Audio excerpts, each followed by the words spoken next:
Marxist communist கட்சியின் மாநில செயலாளர் ஜி ராமகிருஷ்ணன் செய்தியாளர்களை சந்தித்து வருகிறார். நேரலையை பார்க்கலாம். அப்படி வரிசையில் நின்றவர்கள் அதிர்ச்சிக்குள்ளாகி தற்கொலை செய்து கொண்டவர்கள் கிட்டத்தட்ட 200 பேர். 50 நாட்களுக்கு பிறகும் துயரம் தீரவில்லை என்ற நிலை தொடர்கிற போது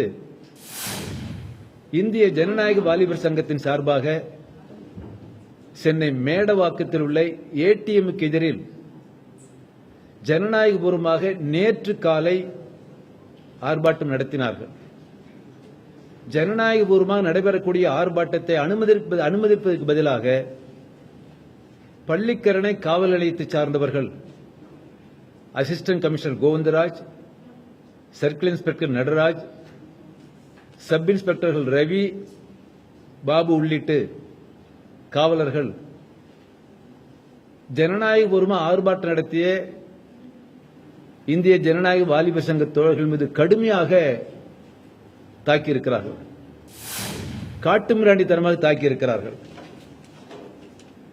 ரவி என்ற உதவி ஆய்வாளர் அந்த ஆர்ப்பாட்டத்தில் கலந்து கொண்ட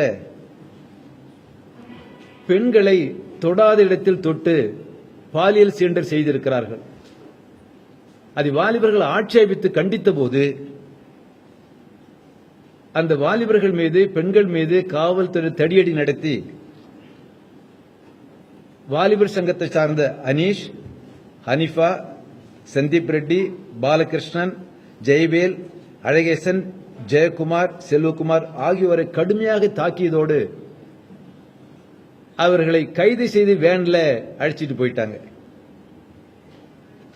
அந்த ஆர்ப்பாட்டத்தில் கலந்து கொண்ட மற்ற வாலிபர்களை கைது செய்து மண்டபத்தில் அடித்திருக்கிறார்கள். வாலிபர் சங்கத்தினுடைய மாவட்ட செயலாளர், மாவட்ட தலைவர் மற்றும் பல வாலிபர்கள்.